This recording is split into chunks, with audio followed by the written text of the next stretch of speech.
एक और साधना का आयाम होता है, सुई की भांति होना चाहिए साधक को। सुई का, जिस प्रकार से सुई हर चीज को उधाड़ती है और हर चीज को जब धागा सुई के अंदर जाता है तो सिलती भी है,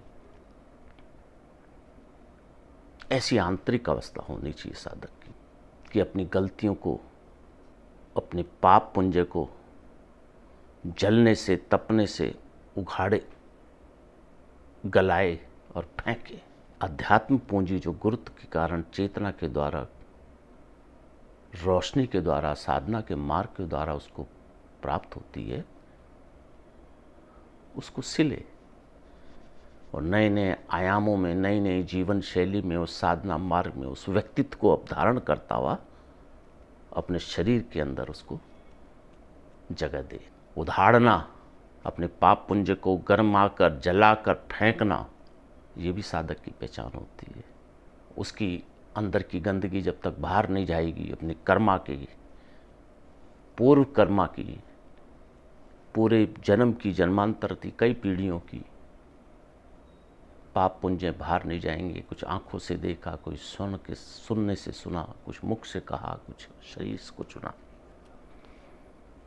उसको उखाड़ उखाड़ कर बाहर गला देना चाहिए। जब मैला कुचला शरीर रूपी आवरण से बाहर जाता तो कितनी निर्मलता आती।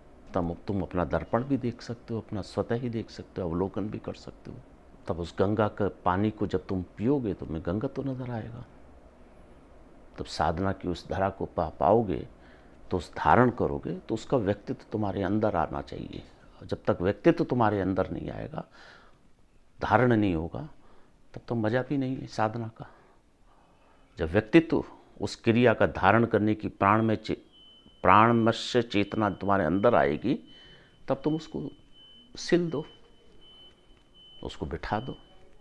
और प्राणस्य देवता या प्राणस्य गुरु की क्रिया जब तुम्हारे शरीर के अंदर आएगी तो तुम्हारे चेहरे और ओज और तुम्हारे चेहरे में, आंखों में झलकना चाहिए उसका व्यक्तित्व, उसकी सारी स्मृति, उसका वैभव, उसकी चेतना, उसका ज्ञान, उसकी श्रेष्ठता तुम्हारे जीवन में।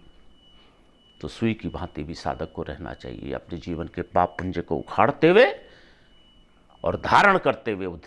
इस श्रेष्ठता है साधक की, अवलोकन करते हुए अपने पाप पुंज को उखाड़ कर बाहर फेंकना चाहिए गुरु के चरणों से, और धारण में अपनी चीज़ों को श्रेष्ठता के साथ सजाना, अपने शरीर रूपी शेल्फ के अंदर सजाना और उसको सिलना। सिलना मतलब पूरे वैभव के साथ उस चीज़ को अपने अंदर, शरीर के अंदर बिठाना। ये साधक की पहचान है। और जब तक ये पहचान नहीं होगी तो समाज में उसकी पहचान नहीं होगी,